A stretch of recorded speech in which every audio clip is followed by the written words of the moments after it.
Hello guys, welcome back to the channel. In this today's tutorial, I'll be showing you how to create a quiz on Telegram channel.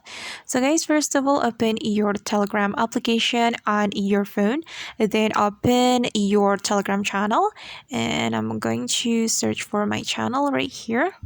Okay, and this is my channel. I'm going to open it. Then after we have our channel opened, we can tap on this button, then select the poll option, this one. And if you want to create quiz, you have to activate the quiz mode. It's over here. Tap on the circle button, and after that you can ask a question right here. And for example, I'm going to add this question: when is my birthday?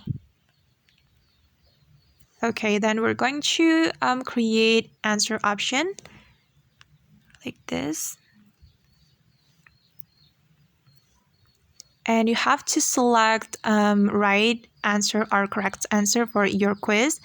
And this one is the right answer. Then just tap on the right answer. And after that, you can simply tap on this create option. Okay, and now the Telegram quiz has been created, and that's how we can create a quiz on Telegram channel. I hope this tutorial will be helpful for you. Thank you so much for watching, and see you on the next video.